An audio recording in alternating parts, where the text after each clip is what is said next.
Hello, everybody. Welcome to the inaugural See You Next Thursday podcast, where every week we will be discussing everything but Liverpool. Please don't say everything, because you're going to have. I know you want to talk about the Ugandan captain. We've already decided we won't have time for that. Do you know the name of the Ugandan captain? Off the top of my head, I don't, but I've just done the story and the review of the day ready for tomorrow, so I could look it up Go on, quite genius. easy. Okay. Go No, on, no, I genius. Tell didn't. me who the No, I Ugandan. didn't discuss. I haven't got right. That was the one I was just about to do. That's why it stuck in my head. It's Dennis Onyango. I knew that. I was just testing you. It All shows right, mate. how many times we've done this and messed up that you've had time to go and look that up. How do you know it wasn't? It was something I knew already. Because you don't know F all about football. Let's be honest.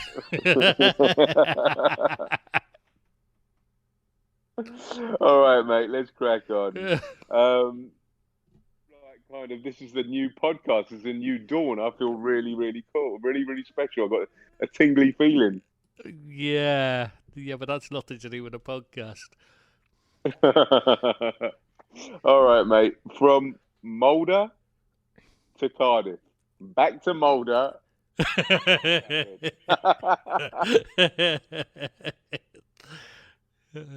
And then on to Man United, yeah, Yeah, yeah. let's do that again. Let's do that again without the laughter. From Mulder to Cardiff, back to Mulder to Old Trafford. Right. At the wheel. Discuss. Well, considering how badly Mulder have done since he left, with them sitting top of the So, league, obviously there's a bit of a struggle going on, and he's, irreplaceable there. So, I mean, how could United ever think about replacing him? Give him a new contract, like I Rio said. Let him write his own numbers in. Stick to it. Stick to your guns. Come on, Rio. Tell him. Man United are back. That really hasn't aged well at all, has it? Not at all, mate. Not at Oh, all. 15 points behind the leaders after 8 Premiership games. That's just it beggars belief. it's embarrassing, really, for United. I mean, is this probably the richest club in the world? Correct. Well, one of the top three anyway. Yeah, there's certainly it varies year from year, doesn't it? Depending on how they do. I think this year they might they might have lost a bit, mind. 'Cause can't see Gates staying up, and I can't see their income from winnings going high. Can you? It's probably going to be a low point for them in that term. It's an absolute mess, isn't it? Yeah, well, it's Ole, isn't it? He just hasn't got a clue what he's doing. I know I've said this about 45 times to you, so you're going to have to bear with me and listen to it again because we haven't managed to get the podcast to work properly yet. So we're repeating ourselves a bit here. Apologies if it sounds like we're confused because we're missing out bits and that. But yeah, Listen, yeah, don't probably used to apologise. us being Don't confused. don't apologise to Berg. He loves it. He loves the technical hitches and everything. Yeah, well, he's the only listener, so yeah. Yeah, anyway, yes, so they had, when he made the substitutions, Dallo gets injured, the right back. Now, most people, you've got a choice there. You're bringing on Rojo. He could play left back or centre back. You could either move Young across to right back, because that's where he plays, or you could do what Ole did, which was move Twanzebe to left back, Young to right back, put Rojo in his left side as centre back, and move Maguire across to the right side. I mean, what's that all about? You don't and move then everyone proceed around. and then proceed to lose the game 1-0 to Newcastle. Yeah, but I don't think that was because of that, to be honest. I think they were just because they're dire at the moment. And They Newcastle were well up for it as well. We need to give them credit while we're here. good point, mate. Let's give Mr. Bruce some props, and let's give that Matty Longstaff some props as well because they were really up for it. You're right, and Him, amazing result. it's non-stop. Oh. But he's what got did cramp. you But what did you think of? Let's talk about the Newcastle performance before we dissect and do the post-mortem on Man United. It was decent performance. The thing is, though, it wasn't world class. They didn't do anything particularly special to beat United. They just didn't need to. But Tris, they haven't got the players to be world class, so they've got to cope with. They got to deal with who they are. So to be what shocked me was that Sam Maximan, and I know he's very quick, but he's not a great player by any means. He's a bit of a headless chicken, but he's just ripping them apart, and they just couldn't cope because he's quick. I mean, they just didn't seem to know what to do. Surely somebody should have been coaching him what to do with him. I mean, who's been watching him and you know, taking notes on how, you know, whether to show him outside or inside, or somebody must have. He's a box of tricks, though. Yeah, but even so, I've seen him play multiple times, and you know, one time brilliant, and the next 20 is crap because a defender gets on him, and he can't do it. You know, he's one of those players. If you give him space and time, he's going to tear you apart because he's quick and he's got plenty of tricks and that. Yeah. But if you're in his face and you don't give him a chance to get running, he doesn't know what to do with himself. He's not a clever footballer. He's not a particularly, you know, he's not a world-class footballer by any means. He's just lightning fast with a few tricks. But get in his face and he gets, you know, he makes a mess of it. He starts, his concentration goes, his touch goes, everything. United were just leaving him to do what he wanted. And you don't do that. And that stems from bad coaching. Well, it's bad management. I'd say bad tactics rather than bad coaching. Yeah. Because obviously that's a tactical plan that they should...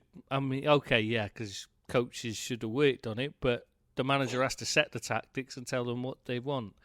And I don't think Ole's got a clue what tactics he wants to play. They're certainly not playing the tactics he said he wants to play. Which were? Fast, high press, remember? No, I didn't see any of that. I didn't see any of that last season either. But no. Before we get on to Ole and Manchester United, I want to give a shout out to to Matty Longstaff and the two brothers in the same team at the moment. I think it's a wonderful thing. And all power to them. Hope they go on and have stellar careers. Let's also say a shout to Steve Bruce. He deserves some acclaim after the absolute barrage of vitriol he's experienced since he's become Newcastle manager. The only down spot was, did you see at the end when Mike Ashley was celebrating, and I just went, "Oh, that's ruined it." I was loving it. And then they showed Mike Ashley celebrating, and suddenly the whole thing just went, ugh. You know? Talk about putting a downer on a great day. The world doesn't need a smug Ashley, do we? No, we don't want to see him happy, let's face it. Right. And good for the Toon supporters as well. They deserve a bit of good news deserve a bit of cheer after Rafa leaving and Bruce coming in, because let's face it, if my team had, and I'm not mentioning the L word because this isn't an L word podcast, but if my team had announced, if my team had announced Steve Bruce as their manager, I wouldn't be too chuffed either. I wouldn't be too overwhelmed. All right, let's get to Man United and Ole. I would say it's a club in crisis at the moment. And I don't think that's been too dramatic. What do you think? I just can't see how much longer how he can be there still after the international break. They've got to change him now, haven't they? Do you really think that would happen? I mean, I think it should happen, but do you really think it? Because he's had the dreaded vote of confidence today as well. So that should be his P45 next week. I think it really depends on who's interested in taking over from him. If the right man's available and wants it, then I think they'll get rid of him. But it's that right man. That you pose an interesting question, because uh, who do they go with? I mean, the only one I can see that's available. Again, I think we talked about a couple of managers last week. The what was it? The Setien and Allegri. Are they the men to go Yeah, there's take the also Man United job? Marcelino. There's also Yeah, Allegri Marcelino nearly from had the job a while back. But the yeah. fans got on their backs. Lou Van Gaal, he was supposed to be the man coming in to replace Van Gaal.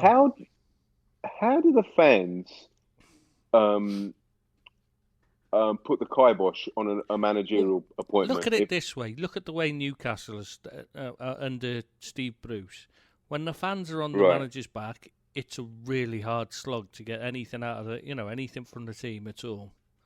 Really hard No, I slog. understand that. So No, I understand that. But what I'm talking about is Allegri was due to be appointed Man United manager, right? I mean, I'm sure they had the talks and finalised contracts and stuff. But how does the crowd, how do the fans put the kibosh on that appointment? I don't understand. What, through well, they make it, forums or? yeah, they make it clear on forums and stuff. I mean, clubs look at these things these days. They see it, Okay, gotcha. Arsenal fan And TV, the equivalents are looked at. Don't know why. and you're telling. And so basically, Allegri was in all intents and purposes going to be hired, and Yep. the fans the fans got wind of it, and they made a fuss of their displeasure at Yeah, they Allegri didn't want signing. him at the That's time. that baffles me no end. Baffles me. I wish we'd have done that with Hodgson, but we're not mentioning the L word. Anyway, You're not doing well at this, are you? no, not at all. But so who's? I mean, I don't know. Put your Man United hat on. Who would you appoint? I mean, who's available? Who at this point of the season do they go with an interim manager until the end of the season? Is he going to be sacked? That's the first question. Will he be fired? I think they have to if they can find that. If the replacement's available they want. There's so many. Yeah, it depends on what you want to do. If you want someone to come in and take charge and stay, then you got to go for someone like Allegri or I was going to say Setti. Like I don't know because he doesn't know English football and they might not. I mean, Didn't you mention you muted Gallardo the other week? Didn't you yeah, last week? Gallardo would be the one I'd go for, but like. I mean, would he be a big enough name for Man United fans? Would any of them? Would most of them even know who he was? Yeah, but I think that ship has sailed at the moment. I think what they need to do is they need to get in a real footballing manager. They need a coach and a manager, and regardless of reputation, they need somebody who can actually manage that club and coach that club, give them a blueprint, and have a modicum of a tactical nous. I don't think it's a situation where they have to get a big name player in. They just got to get the right man in to do the job. Sean Dyche, then. I don't know, but I mean, it's. I mean, you laugh, but maybe I don't know. I mean, they're in a really precarious situation. I mean, I'm not just trying to kick a team when they're down, but they really are in a Sam Allardyce precocious is situation. Arsene Wenger. Honestly, Wenger's a great shout till the end of the season. I mean, not they've had that history, of course, but I don't think they'll go that way. But I think Wenger is an excellent shout till the end of the season. It'll steady the ship. It'll keep them from getting relegated, and they can go from there until somebody comes up in the summer. They can go for somebody. I think it'll have to be an interim manager unless they go for Allegri. Yeah, I think he's the most likely. I can't see them going for Poch because it costs too much money, which is why Poch is still there. Yeah, because then that will open up. But I mean, they're saying that Allegri's waiting in the wings for.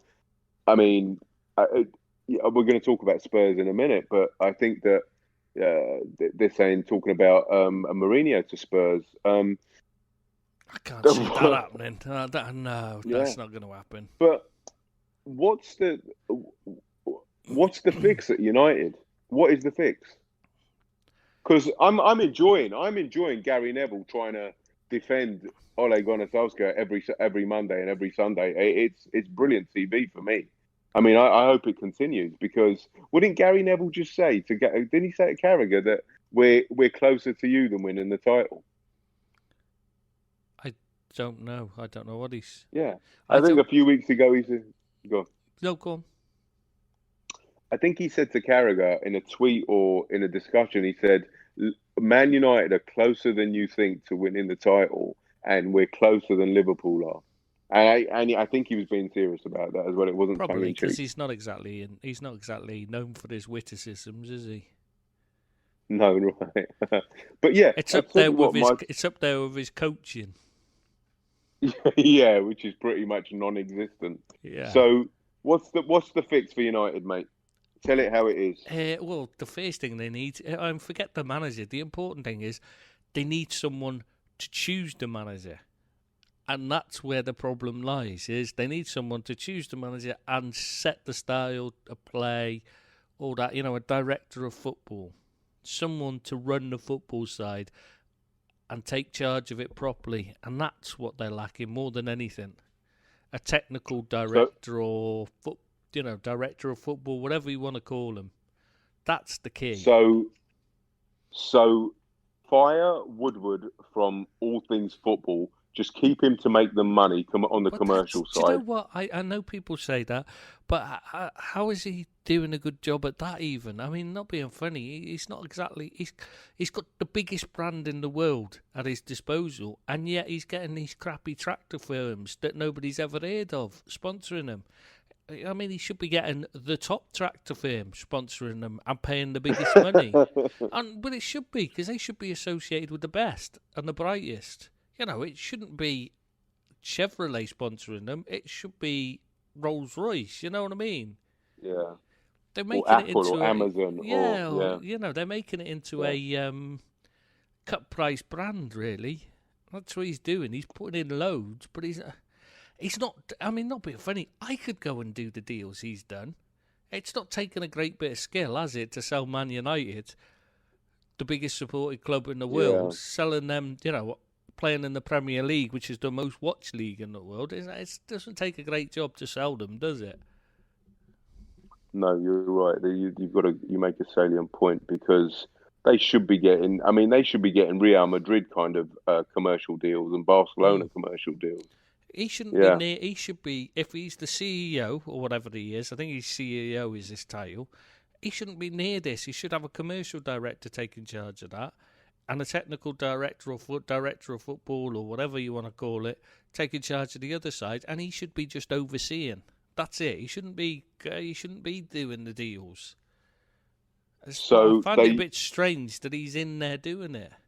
Myself, especially of a club of their stature, that they haven't got an infrastructure. They haven't got a blueprint. It really does beg a belief. So okay, they get a director of football in. What next? Then he's got to set a style of play, decide on how he wants, how they're going to play from the youth levels right up to the top, and he's got to pick the manager to suit it and the coaching staff. Who is that man, the director of football? Is it an ex-player, a United player? Is it somebody from the outside? Is it somebody from a technical background rather than a necessary United background? What should be the first thing you need to do is United need to decide what they want their identity to be as a football club. If you want to go down, do you want to be a passing team? Like, when Barcelona brought in Johan Cruyff, they brought him in to play a specific style. That's what you need to do. Yeah. So you'd look at, you say, we want to play passing football. We'd need someone from the Barcelona school. You want to play quick attacking pressing football, you need someone more the German, German Kloppy type school. Right. I'm not saying Klopp. I'm saying that type of football. Then you got to go with somebody who's known for that. You want to go Dutch. You want to go their style, which is a bit slower. It's not quite so passive, possession based as Barcelona, but it's more about technicality of the players and that, then you go with the Dutch. You know what I mean? You go and get one of the best from there. That's what this is. The problem is they haven't set out exactly what they want before they've gone and got things. They've just gone and said Louis van Gaal's got a good CV, we'll get him. You know, that's how they've looked at it. It was David Moyes was brought in because Fergie recommended him. Jose Mourinho was brought in because he's got a good CV. They haven't looked at it and gone, well, what style of football does he play? Does that suit Man United? It's all about, you've got to, with football clubs, they have an identity of their own. It doesn't matter whether you know what it is or not. You know, I mean, I don't, you know, might not know what the club's identity is ourselves, but you need to identify with it as a manager to get the most out of your club, you know, out of the players. It doesn't. Football clubs. Yeah, they. Football clubs have a playing identity. I get that. Yeah. I understand. No, that. An identity as well off the pitch as well. They have the way they're identified by their fans. You know, it's like that's why Bill Shankly works so well at Liverpool and why Jurgen Klopp does now. He might not work if you put him in Man City. Klopp probably wouldn't have worked as well. Whereas Pep, because the way they're identifying themselves, he fits in perfectly because he suits what they've set out as their identity. You can create an identity. The nouveau riche kind of thing, where Klopp is more working class and like kind of. I get that. Yeah, I totally get that. The way I see Man United, their playing identity is always for me. When I look at the 4-4-2, fast wingers and passing football. Wing into the wings. For me, quick. I think the main identity, though, for me, it's always been about bringing through youth for the youth team. Right. As well. That's one of the things you've got to have some, which is why Jose Mourinho's was a terrible choice. Because he just doesn't do that. We know, look at his record. He's not got a record of bringing through youth. So why would you go and appoint him? You bring someone in who's got a record of looking at the youth team and trying to bring the best of the brightest of the youth team through the ranks. This is why so many of them look to Pochettino. And I'm not the biggest fan of the man, but that's why you could see why he would be suggestible as a United manager. Because he has got that on his side. But to be fair, Ole is doing this at United. Is he? Or has he just got loads of injuries because he can't train them right, and so he's having to turn to these young players? Because when he's had his first 11 out, he hasn't put any of them in. No, McTominay, he's got a band with. Oh, you mean through the academy? Is that what you're talking about? Yeah, he's not actually bringing them up. He's done it because he's got loads of. He was talking about them all summer. You know, all these youth team players. And then as soon as the season kicked off, they're all in the team during the friendlies and that. And he's talking to them about how great they are and they're going to have a great future. And as soon as the season kicks off, none of them are in the team. So you're saying that by default they're in the team? How do you pronounce it? Tanzebe? Yeah, he was only because of injury. He wouldn't Greenwood, have been in there if Lindelof is fit. He's not getting near the side. Yeah. He's playing young rather than Twanzebe. Yeah. So you think he doesn't trust him, or is it just because he wants to keep his job and he wants to play the? He doesn't trust him. It's not about his job because he for the long part of it he was safe. It's only now he's starting to look like he's on a shugly peg, isn't it? Tristan, how close is he to? In all seriousness, and I mean, how close is he to losing his job? Very, because the fans have turned. Once you lose the fans, it never ends well. I can't remember ever seeing a manager turn it around. You know, I've seen ones that I don't mean ones that have come in and the fans have been against them. I don't mean that. I mean when they've been in the job for a few months and then lose the fans. That's when you know it's not going to go well. It just doesn't come back. You think he'll be done before the international break is over? To be honest, the only reason he won't be is because I don't think they'll be able to find somebody to replace him at this time. I think they're going to And struggle. If they could find the right man, if they could tempt Allegri to come in now, say, then I think they would get rid of him. But I don't think Allegri... Would you? Let's be honest. This isn't the time to come in, is it? no, but it's a free hit this season, really. Yeah, but you If know what you, you're if going some, to do? You're not going to... You've got a bunch of players there. Most of them are injured. There's something like yeah, eight but first-team players out injured. yeah, but unless you relegate them, there's no way a new guy coming into the Man United hot seat will lose his job. It's an absolute free hit for this season. I mean, they're 15 points behind the leaders, Yeah, but it and doesn't do your reputation any good, and you've got to try and you're working with players that are they going to take, are they going to listen to your coaching and that? Could you end up with a player power situation because you're not turning it around? The players aren't going to get yeah, behind you.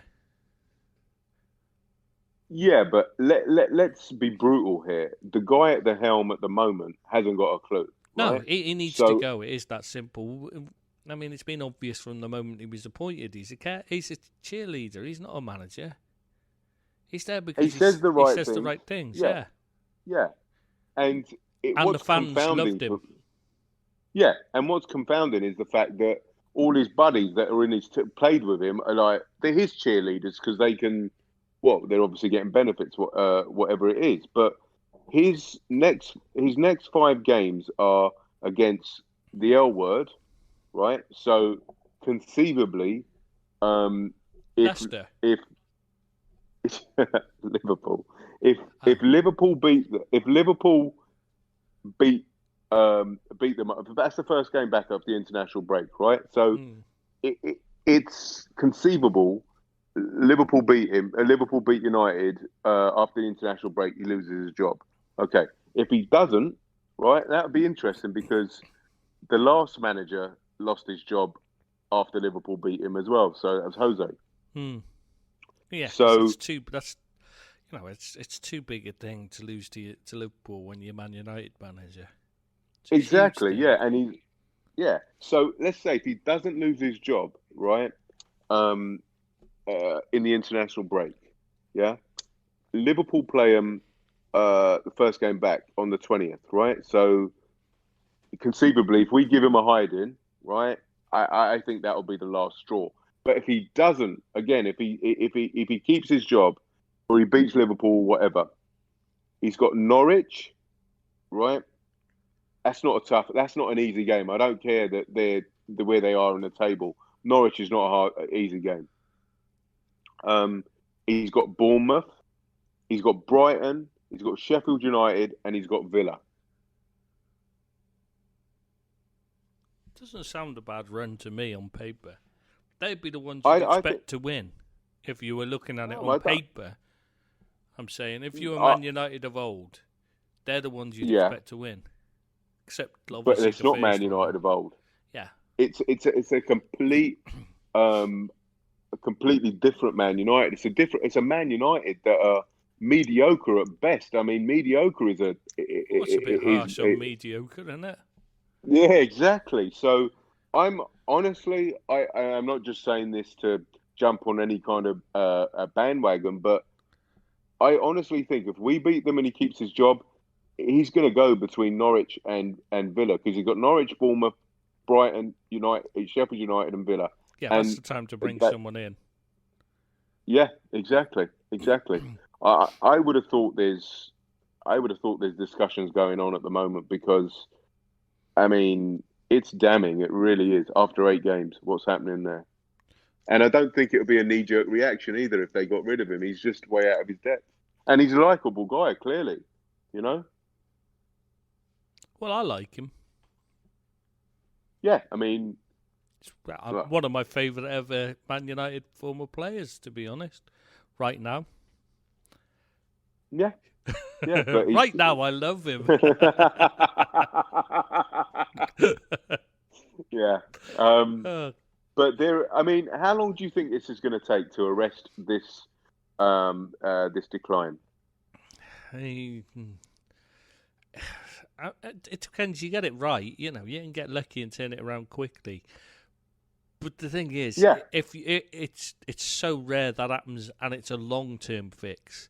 Usually, when you get a quick turnaround, it plasters over the main problems, and you end up with just a short-term revival, which eventually, the cracks begin to show again, and you're in trouble again. So you're better off taking it nice and slow, just slowly build your way back up. I mean, the thing is, they should still. It's still early days. There's 30 games left of the season. There's still every chance they'll end up in Europe next season. On holiday, you mean? Well, that's just like you've seen how bad the rest are. There's every chance they can still make it. Who are their world-class players? None. If you'd have asked a few years ago, De Gea would have been 100%, 100% as world class. Yeah. But the last few seasons, he's been just nowhere near world class. He's not even been particularly good at times. There's times when you'd actually call him dodgy, let alone, which is hard to believe because he was the best keeper in the world. Yeah. I would never have thought that would ever. He'd decline so rapidly. No, I don't think Pogba's anywhere near world class. No, definitely not. I think he's just an expensive flop. As I always say, he's a highlight reel hero.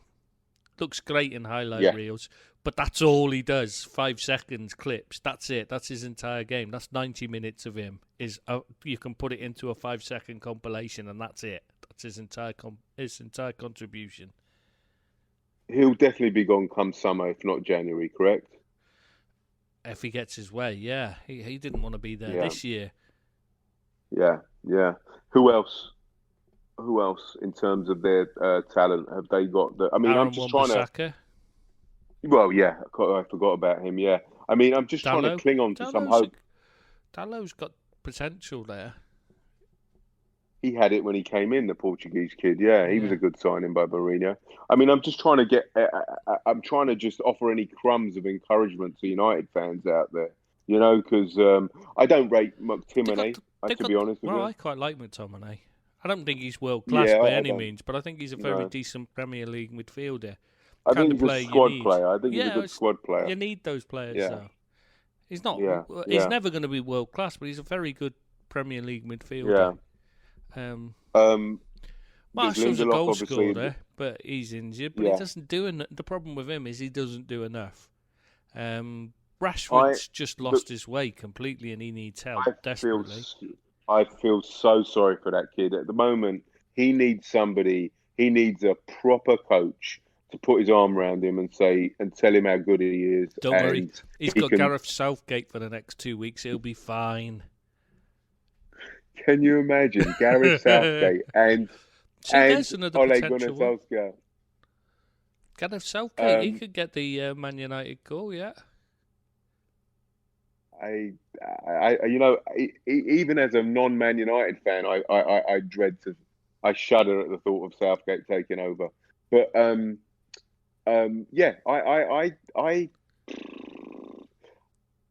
really feel. I mean, if we bought Rashford, I'd be over the moon. I think there's an absolute beast of a player in there somewhere, and he just needs an arm around him at the moment. I'm not sure. I don't know whether it's an arm around him because I'm quite sure Ole's very good at that kind of thing because that's what he does. You know what I mean? He's a nice guy. I think he just needs a coach to tell him how to improve his game, to work with him. And Ole's not that. I mean, you could see some of the stuff when you watch. He's telling players and you're thinking, surely you shouldn't need to tell them these things. These are basics. He's shouting at them. Oh, I've thought of a world-class player they got. We've forgotten about Fred. God's sake. What's on it? Why were Man City after him as well? I mean, I thought at the time when I heard it and I'd seen him play and I thought, they can't be the same. I must be getting him mixed up with somebody else.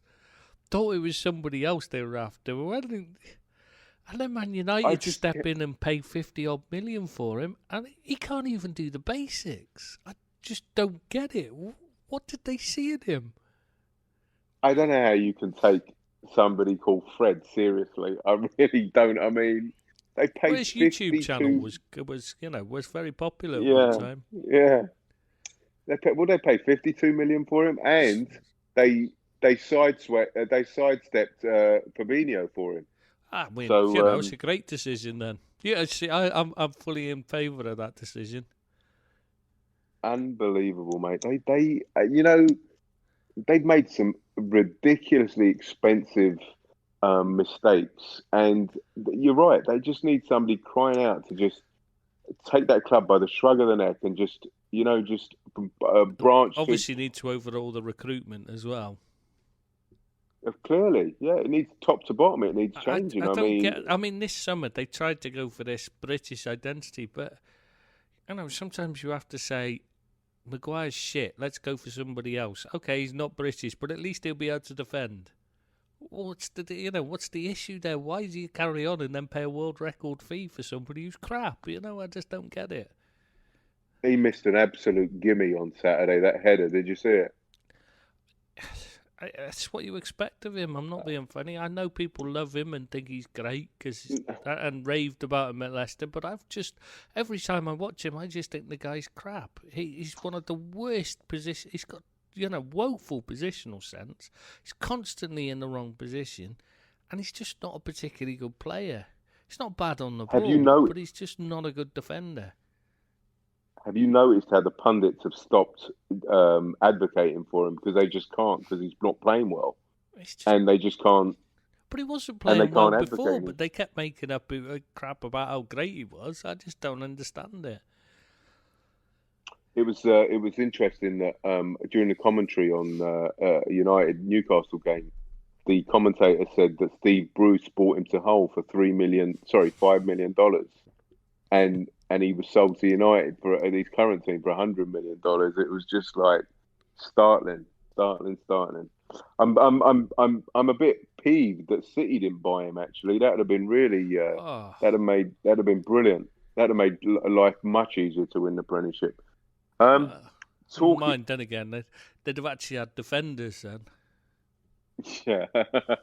Right, that moves us nicely along. We're going to talk about Man City now. What's going on there? Well, there's a few things, but first off, I just want to say arrogance of not buying a centre half. You're spending 150 odd million, so you buy all these left backs, all these right backs. Why not buy a centre half while you're about it? I mean, the thing is, he had one at the club, really, and Otamendi is possibly, you could call one, but it was Laporte is the only proper defender he had, the only decent one. John Stones is just, he makes Maguire look quality. That's how bad he is as a defender. Wanted Maguire, didn't he? And he said he really wanted Maguire, but they didn't get him, clearly. Why didn't they? Because they wouldn't pay the money. That's what I'm saying. It's the arrogance. They didn't want to pay. They decided they could bully teams into giving them a player for a lot less. Right. They wanted to pay a set fee, and anybody who said more, no, we'll bully, and they tried to bully teams into selling them players for less. But what I don't understand is they've spent all this money, over $1 billion, right, on the squad. Right. How can you be short of defenders? But even so, I have no idea.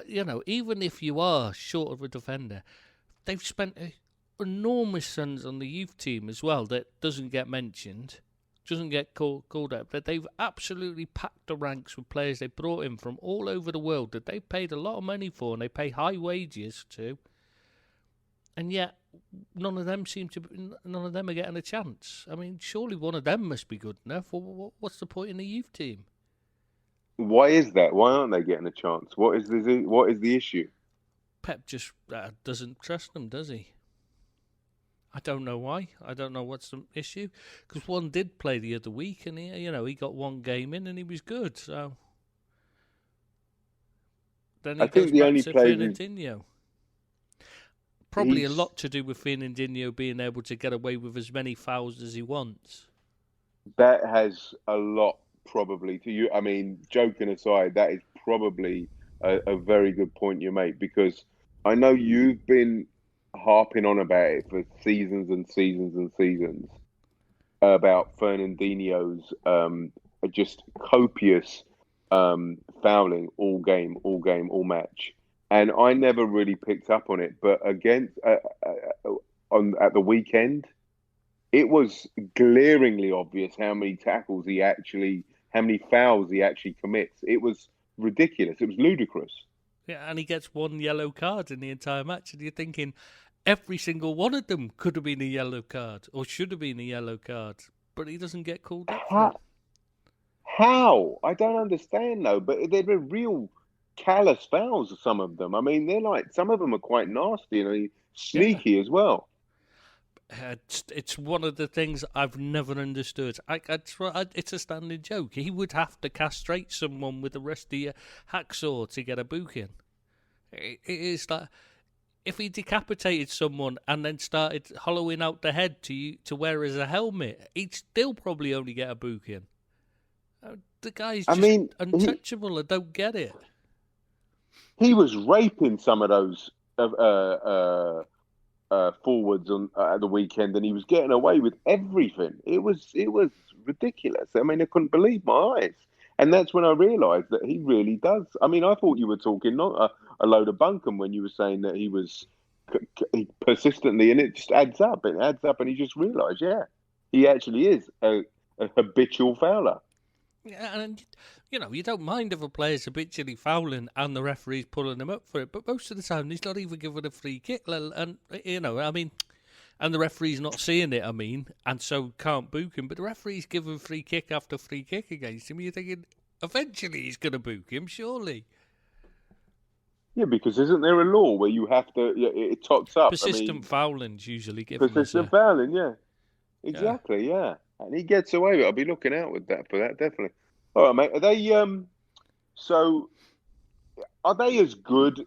I mean, are they not as good as people think? Is it this Well, perception versus reality situation? for me, I've always said I don't think they're as good as people make out. Going forward, fantastic, but they can't defend. They've always had a weak link defending, and nobody's attacked them.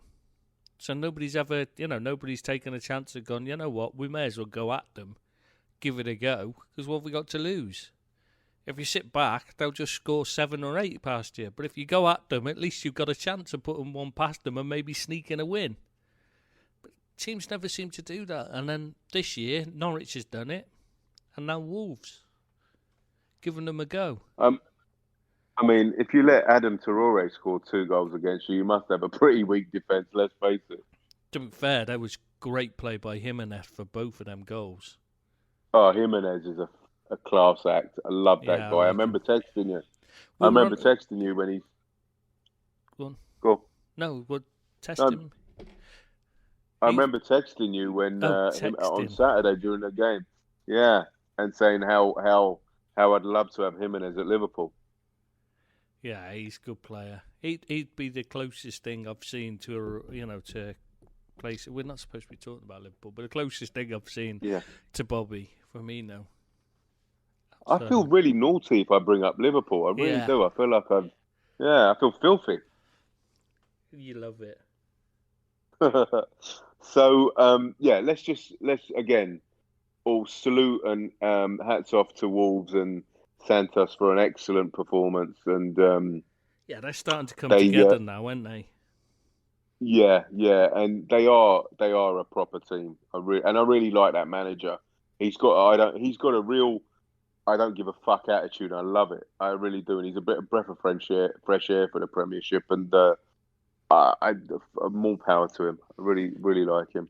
Just made me Um, remember.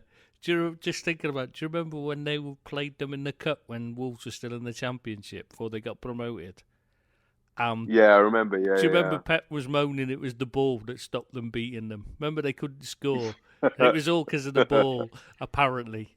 Even though just about every other game had been a high-scoring game using that ball, just this one. Talking about Pep, mate. Is this is he going through this 3 year blip that you talk about? um, it's hard to tell because it's like it's too early in the season, but it does look that way.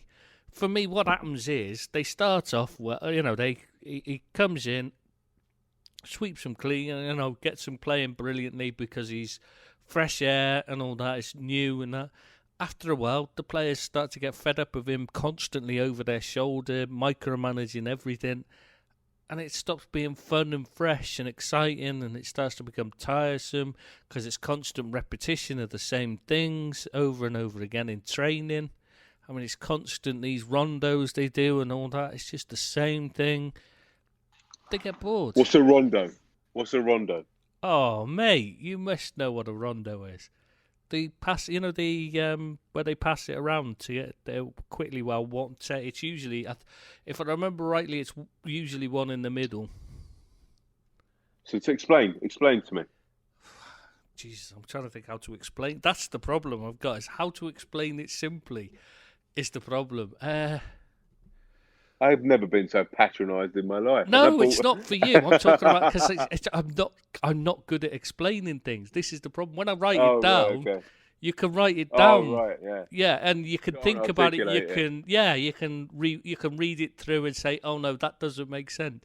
But you have to say it. Right. When you have to speak it, it's really difficult to explain. I'm not good at that. That's why I tend, people misunderstand what I'm saying. I totally understand because you're. I'm trying to think. Yeah, you're used to writing rather than talking. Yeah, and it's so my mind works fine. I mean, what you do, it's I know a type exactly of what you're training saying, yeah. drill. I can when I'm right. Yeah. I've got it now. I think I've been looking to try and get some. Yeah, the overload advantage. That's the one I was trying to think of. Where one side where there's more on one side and a smaller group on the other trying to take the ball. Right. It's the overload advantage was what I was trying to think. Basically, you've got one large group are just passing it around, while a smaller group try and take it back. Right. So they just religiously work on that. Mostly, yeah, they do a lot of that, and he's constantly. I mean, he's there even when it's, he's got all these coaches, but it's him. He's constantly in everyone's ear. Banging their ears, and it gets annoying. Well, it's like having when you're at work and your boss is there constantly telling you, do this, do that, do this, do that. You soon get fed up of it. It's all right at first when you don't know what you're doing and you need someone to constantly tell you. But when you've done something, you don't need him saying, oh, no, you should have done it like this every time. You know what I mean? So why doesn't he work on his defence?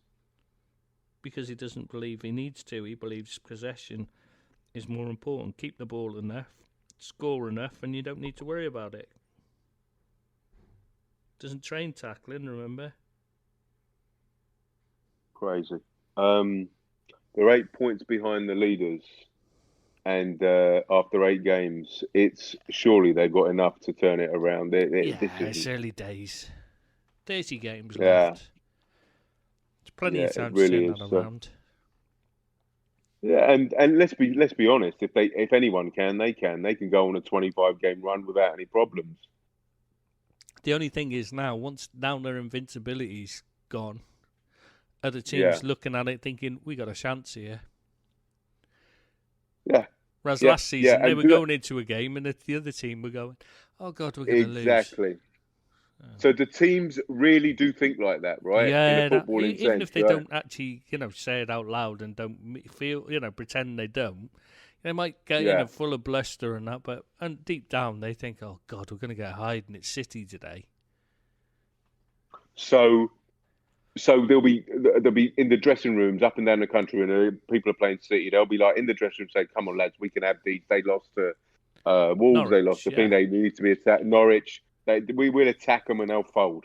Their defense we can get. If we can snatch a goal, we can hold on to this because they're not that good. They're not as good as we thought. They're beatable. As opposed to let's just keep it decent. The score, do your best. You know what I mean? Don't let in 5-6 Watford, kind of thing. right.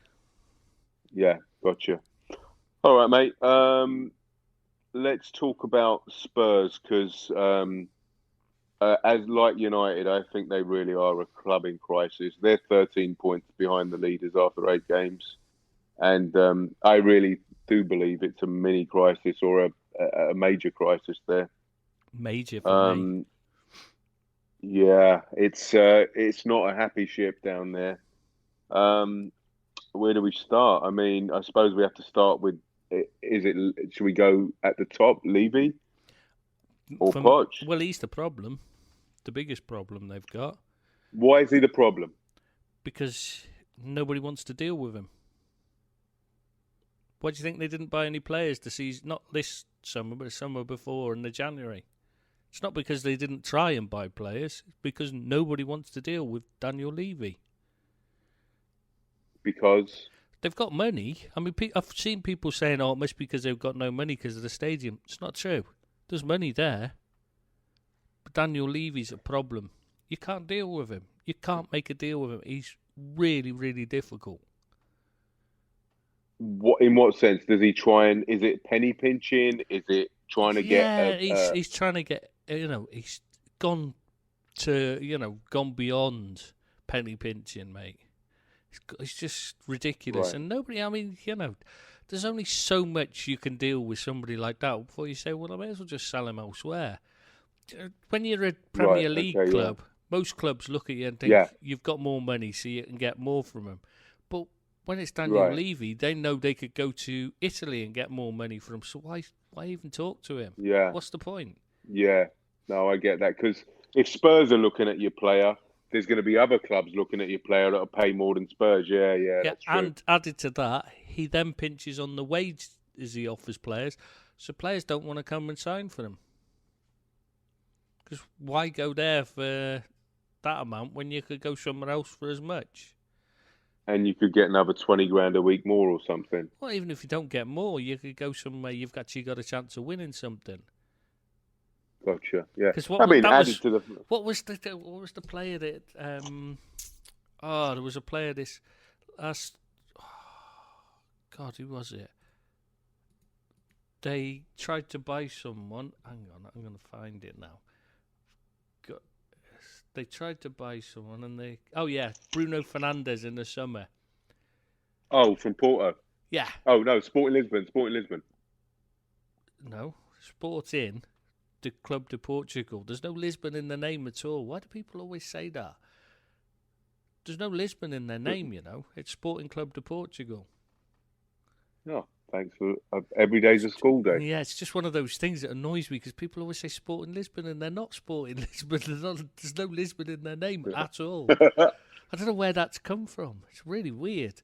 But anyway, yeah, they tried to buy Bruno Fernandes. They offered something like 60 million, but like most of it was they had to win Champions League and the league to get it. So Sporting just said, "No, we're not going to get that." Oh, he's so bumped. No, forget it.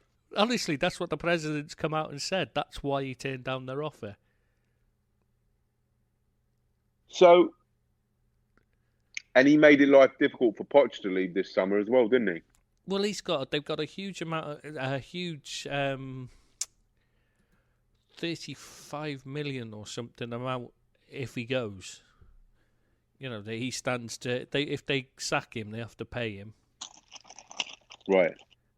And if somebody else wants to hire him, they also have to pay that huge amount, which is why he's still there. But if Poch keeps on going the way he's going, losing matches, surely they get rid anyway. They have to pay him out, no? Yeah, exactly, and that's the problem they've got now. Is they're at the point where like Poch wants to go anyway, and they're kind of stuck with him because they don't want to pay him off. And they're hoping what you're hoping then is someone comes in and says, well, we'll give you the 35 million for him. But when he's doing this bad, who's going to come in and offer for him? I don't think that's that's unheard of, really, that clubs pay 35 million for a manager. Nobody really does that. But they do it for a player, but I don't see many clubs buying out. There has been times when, but it's obviously the transfer market and inflation and all that goes up. So yeah, there's been cases of managers being paid for. Yeah, but it's not the norm. It's the exception. Yeah, exactly. But they thought at the time when they were giving him the contract, they thought he was an exceptional manager. True. I mean, don't know why. I mean, I know he's not your favourite. Well, You've said that on many and occasions. people keep going on about how great his football is, but I just don't see what's so good about his football. Find it.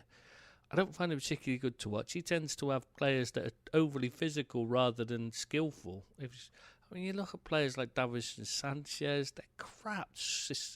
That's Sissoko, Wanyama. I mean, they can barely kick a ball in the direction they aim it, but they can run very fast. So they're in his team. I thought his Southampton team were fabulous to watch. I really did. Mm. I thought they were good. I thought they were good value for money. I mean, there's lots of rumours coming up from like But there is not. one other thing about him I've got to say. He's very much an arm round the shoulder, no discipline manager. Oh, is he? Yes, Really, I didn't know kind that. of like the way Wenger was. You know, where he doesn't discipline the players, Ah, all arm round the shoulder, which is one of the big problems of the club. Because obviously, when it goes wrong, they need discipline. oh, right. That explains somewhat. I didn't know that. That He treats them more he treats them very like grown up. pally. They're very much his babies, basically. They're his boys. I mean, when Luke Shaw was with him at Southampton, they used to call him the manager's son because he treated him Right. that nicely, you know what I mean, and stuff like that. And he does that with all of them. Oh, I didn't know that. So there's no. They just need a bit. I mean, Allegri will give him that. Yeah, Allegri will give him a load of. But Oh, do you Allegri's rate difficult. Allegri? Yeah, well, he's all right. I mean, it's hard to tell, isn't it? Because he was at Juventus. It's like, Yeah, how it's do like you a judge Celtic someone? situation. Yeah, exactly. It's Yeah, like Brendan exactly. Yeah, Rodgers at yeah. Celtic. He could lose, really. You know, you just. Yeah, It's how do he you could have judge won. him? I don't know. He's very He could have won difficult to work matches. with, apparently. Who Allegri? Yeah. Okay, all right. So that might that'd be good. that Put the that kibosh on that and Levy and yeah. I can't see Levy and him coming to terms. because there's rumours of like there's infight. Clearly, the rumours that everybody's heard of is the infighting in the players and Posh is taking training from his office rather than the training ground. But that shouldn't be the a players. problem. They're training from the office. I mean, Harry Redknapp did it all his career. Bob Paisley, when he was manager, there's so many stories about the play. You know, you can ask. I remember there was a story. I think it was Graham Souness used to tell one about how he used to try and sneak past the office without getting caught because Bob Paisley would be in there reading the Racing Post. Wouldn't even be watching training. He'd be reading the paper. So how does that? I mean, and Bob Paisley did pretty well. Yeah, exactly. So but it's having good coaches under him. Right. You know, it's you don't have. He's a manager, not a coach. If he's a manager, not a coach, it doesn't matter. But if he's Right. the head coach and he's not out there coaching, then there's a problem. Do you think he's got the heart to stay? Do you think he's got the heart to turn it around? Do you think No, he wants. he can avert this crisis? He's desperate to get out, so I don't think he's. I just think he's just it's just going to end up getting worse until he goes. He wants to go back to Spain, correct? Or anywhere really out of Tottenham. He just wants out of Tottenham at the moment. I think if his preference came up, yes, definitely. There's always chance Real Madrid, I suppose. But isn't Zidane top of the league? So would they get rid of him? I mean, the Holy Grail is the. I mean, second, isn't he? Yeah, second. Yeah. I thought Barcelona had just gone second. Let's Google that. Top of La Liga. Top of. Put some music on at the moment. No, Real Madrid are top of the league. Really? Bloody hell! How did that happen? They won a few games, but they've been awful. I mean, Real Madrid are top of the league with 18 games. Barcelona are 16. Real are top of the league with 18 points. Barcelona are second in 16, and Atletico Madrid got 15, and Granada got 14. So, would Real Madrid fire Zidane if they're top of the league, even though they're doing badly in the European Cup? I mean, in the Champions League. Who knows at Real Madrid? Yeah, I was going to say, who knows? Who And knows I'm anything? shocked that they're top. It just shows how bad the rest of the league is that Uh, they're top, because they've been exactly. woeful. Absolutely. I can't wait. I really want them to turn it around in the Champions League, because I want the team we can't mention to play them at some stage and knock them out. But Harry Kane, what do you think he's going to do? What, should he stay or should he go? Well, if Poch stays, I think he'll leave. I think he's starting to think nothing. You know, I think he might leave anyway, because I think he's starting to realise that, like, no matter how much they pay him, no matter what happens there, he's never going to win anything, is he? Because let's face it, I mean, regardless of what anybody thinks about him, Harry Kane has got such a standing in world football. He can go anywhere and make tons of money. So money is not his objective and his motivator. I think winning titles is, so he can go anywhere. So actually, him thinking about leaving isn't really a shock. No, I mean, a player like that, you'd have to be stupid to not be thinking of leaving right now, when it's all falling apart around you. If he wasn't a Spurs fan, I doubt if he'd have been there by now anyway. How old is he? 24, 25? Do you know what? I'm not sure. Because I'm just thinking he's coming into his prime now. Let's just see. Age, Harry Kane. Oh, we're so Listen, professional. mate. I'll put some music on over this when I edit it. Yeah. Honest. Yeah, put on Spurs are on their way to Wembley. Pochettino's gonna do it again. Yeah. So he's 26. He's coming into his prime. The guy has to go, because it's looking diabolical down there. I mean, he's nowhere near winning. He's nowhere near. No, they're not going to win anything unless they get a cup, and that's not going to be enough for Harry Kane, surely. No, Harry Kane, a player like Harry Kane wants to win premierships and La Ligas and Scudettos and European Champion League, you know? Yeah, you don't do that at Spurs, though, do you? Exactly. Not anymore. It's, that 1960s, yeah, but they're just... Yeah, since then, something's been seriously wrong with them. Talking about seriously wrong, mate, I suppose this is a good time to talk about Everton. Oh, I wasn't sure where you were going with that then. They're in the bottom three, mate.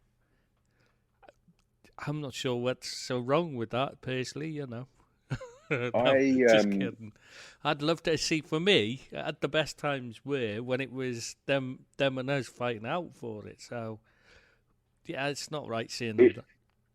It's nice for a laugh at my cousins every so often, but yeah, I don't want to see them down there, really. Silver's got to go. How's he kept his job? That's what's more alarming to me. And not just that, why has Brands been given more responsibility before this season? He was given they gave him more responsibility in that and said and they were talking about what a great job he's done. And I look at their recruitment and I don't see how he's done a great job. I mean, somebody's going to have to explain to me what's he done that's so great. I mean, who's he brought in? Apart from Lucas Digne, the left back, I can't see one of them. Tristan, right? Let me. Keane, to be fair, Moise Keane, I think, is going to be a good signing.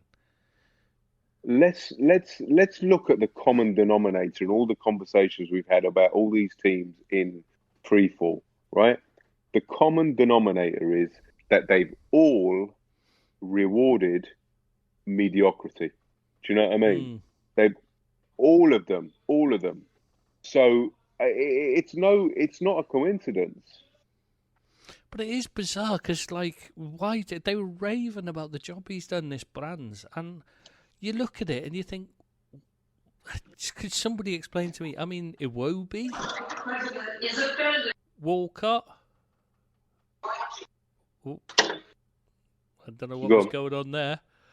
My wife had the television at like highest volume possible, Is and that because she's deaf she and can't because get of it. you talking to Can her? you hear that? Can you hear Yeah. that? She can't get the volume down. I mean, you can hear that, and you're in Dubai. Give me 1 second. Yeah. Give me 1 And that second. isn't through the Discord. That's just because I could hear it. Mate, that was absolutely. She's having kittens. She's having a panic attack because she couldn't get the volume down. It was hilarious. Oh, She's bless having her. a go at the. She's having a go at the dog and everything. It's hilarious. That's one of the funniest things I've ever seen in my life. Oh, bless her. I honestly thought there was a frigging earthquake. The woofer was going off and everything. You know, like the sound system. It was like, oh, it was hilarious. Yeah, what we were talking about, rewarding Everton, mediocrity. Brands, yeah.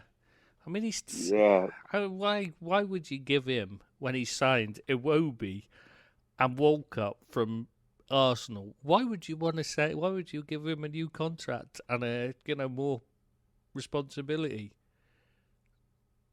I would rather, I mean, it would make more sense to wait for somebody that you want, a player that you need and you want, rather than spend 35 million on Iwobi and just give that place to a youngster. You know, I just don't get this Iwobi at all. I don't see anything in that lad. he's not. I mean, don't get me wrong. I'm sure he has the odd great game and he does a job, etc. But he isn't. He isn't somebody you go and spend 35 million pounds on, because a youngster can do a job just as good, if not better. Well, they had Lookman. I mean, he couldn't get a game. What? Yeah, but Allardyce destroyed him, and then Silva didn't do him any favours Silva either. just So wouldn't play him. I mean, give him a game, like. I don't know what happened there. I mean, what's the fix there? I mean, is it they're waiting for the stadium to be built so they can get some money in God, and no, then start again? That'll be a long way off. Where is what's the stadium situation at the moment? Kingston, well, it's not even started yet, so.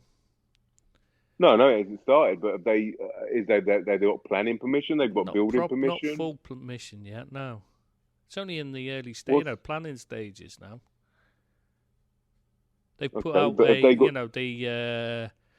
they've put forward the plans, but they've got to get full permission, and they've got to obviously put together the outlying areas, the transport plan, and all that as well. But the mayor of Liverpool is an Everton fan. Yeah, that'll speed through. He'll help them. He's pushing it through. So what do you reckon? They're 2 years off, 3 years off? Because it'll take a year to build, probably. A couple of years to build. A couple of years to build. It'll be a couple of years before I get through permission stage. It's miles away, mate. I'm thinking 5 years, if maybe even longer. Oh my God, I didn't realise it was that far off. The problem they've got, and I know they get upset about this bit, but the problem they have is that they have a lot of opposition, not because they're Everton against Liverpool, because it's from neutrals I'm talking about. The neutral, ones that are just thinking of their wallet. They don't bring in enough out of town traffic, if you see what I mean. I know people complain about the day trippers and that, but they're the ones that come in and they spend a lot of money in the local area and give it a boost financially. Everton, it tends to, it's just not. The most of them are coming from just over the border in Wales, or from local. Yeah. They're fairly local basically, and they're coming in and then they're driving home, and that's it. Whereas when you're coming from miles away for Liverpool, like as a large proportion are, they're staying overnight in hotels and they're spending money in the local pubs. They're buying, they go in the shops. Everton don't provide anything like as much of a boost to the local, the local economy. That's what I was trying to say, and that's always been their problem in the past. But what's that got to do with a successful football club? Well, when you're successful, you get fans coming from all over the world to watch you. Gotcha.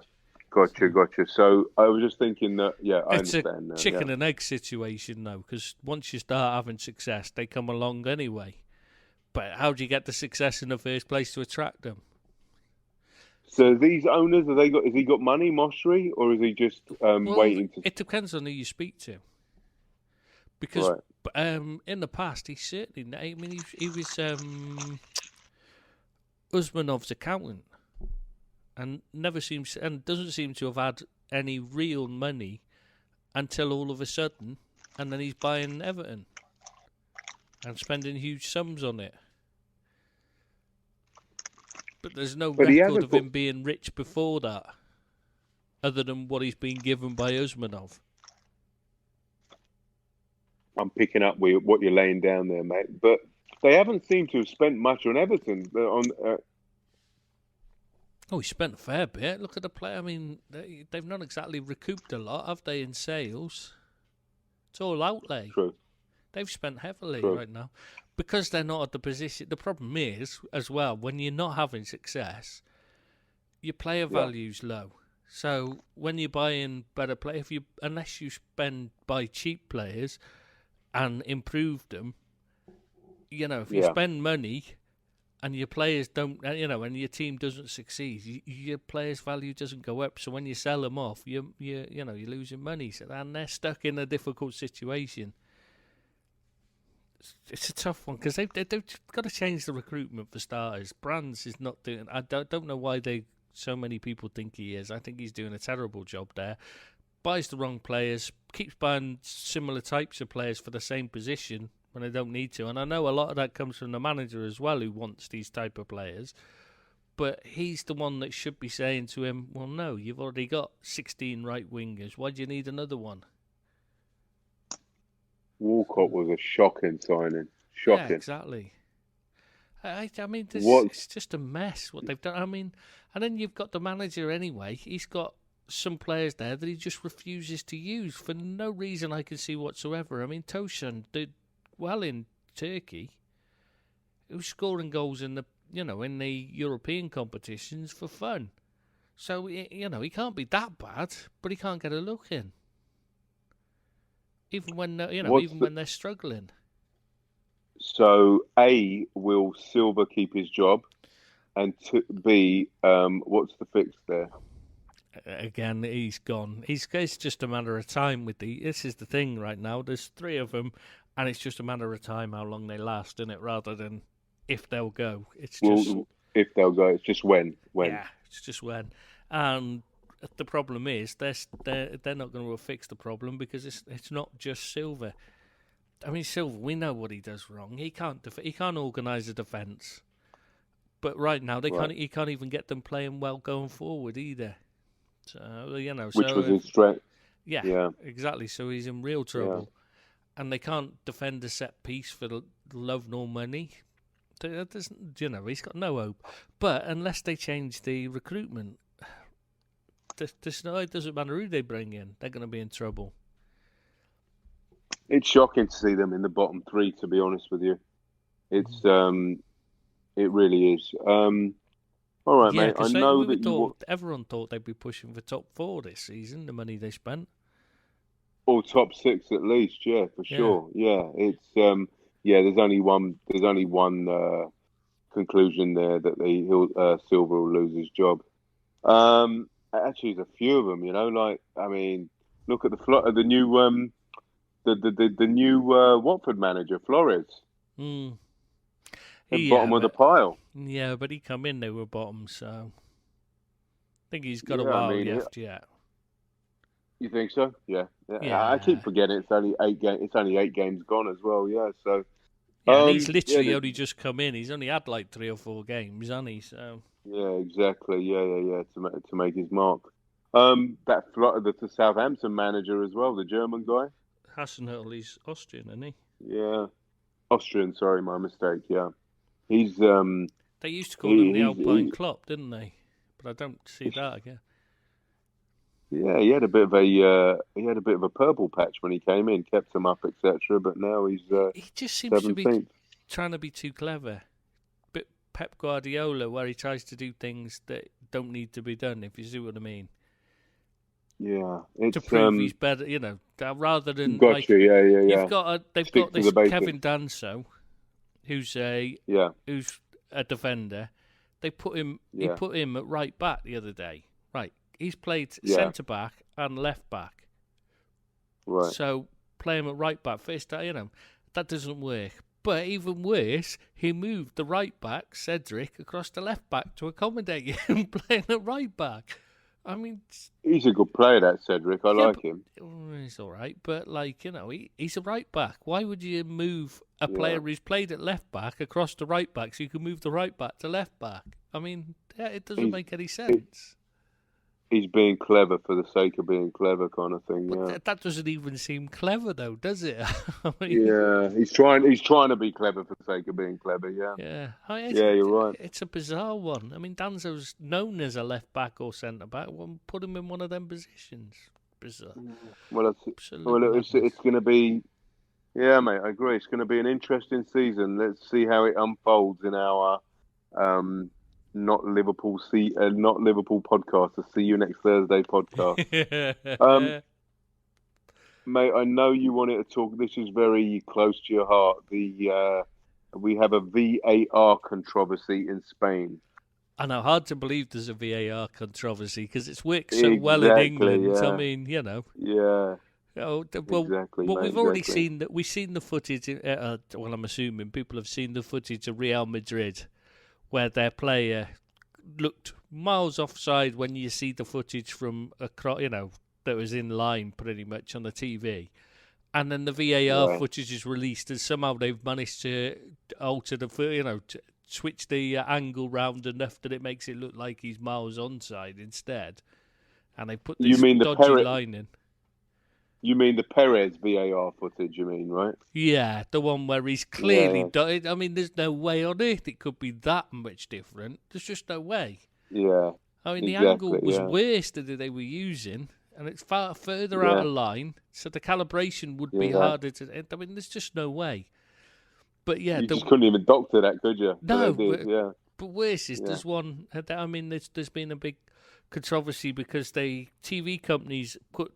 In Spain, Media Pro, they showed pictures at a offside decision. They put up their pictures as it's as the decision's being made. Players miles offside. They've shown going back, they're getting the pausing it at the right place and all this. Yeah, he's miles offside when the ball's played. All this, and then the VAR decision was he was onside, and then they've put out this totally different picture, which suggests he's miles onside, and they've got this line drawn in that shows he's definitely onside. And you're thinking, but this is live TV footage. How have they? And the Spanish FA have said that the TV company had doctored the footage to throw, to put doubt on VAR, which is kind of. Which is like, so basically what they're saying is somebody's doctored their footage. Your guess is as good as mine. Is it VAR or is it the TV company? TV executives or VAR, But it's live footage. It's the live footage was the one that's like you're watching. They've got less time to doctor it than the VAR. So you've got to say that the chances of it being, if one of them's doctored, the chances are it's the VAR one because they've got time. Exactly, yeah. That's coming out 2 minutes, 3 minutes later. They've had 3 minutes to adjust it. The TV company, it's virtually seconds afterwards. How have they managed to do it? You'd have to question this. If somebody's doctoring it, you'd have to say, I'm gonna err on the side of the TV company in this position. Because they are the ones that don't have time to do it. But then the VAR had... Go on. I was going to say, then the next one, of course, is the Levante... was it Leganés? Yeah, Leganés. Leganés are claiming they want the game replayed. They've appealed to have the game replayed because of another VAR controversy. This time, the footage... I mean, the player... catches his opponent, does definite foul, but it's outside the box.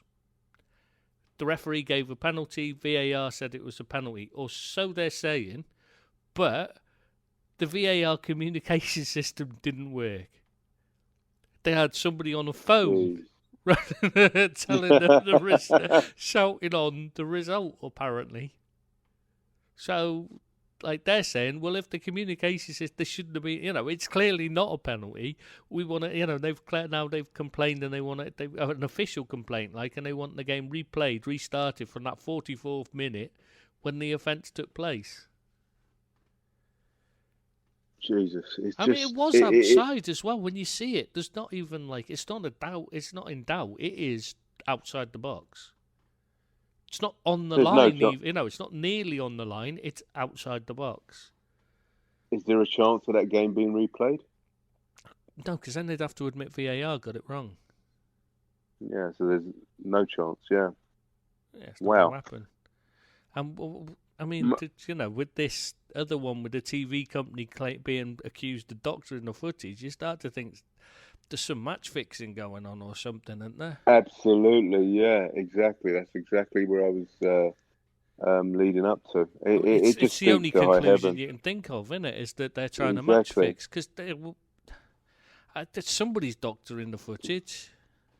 And you just can't see how a TV company could doctor the footage that quickly. Unless they'd happen to have this footage set in, play. I mean, how would they do it that quick? And the irony is that VAR was brought in to eradicate any ambiguity. Do you know what I mean? So, oh my God, just make things weird.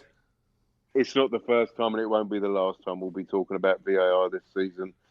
On that note, mate, I think let's call it a day. Okay, mate. I'll see you next Tuesday. What about Thursday? We're doing the see you next Tuesday one first, aren't they? Yeah, but this is the Thursday one.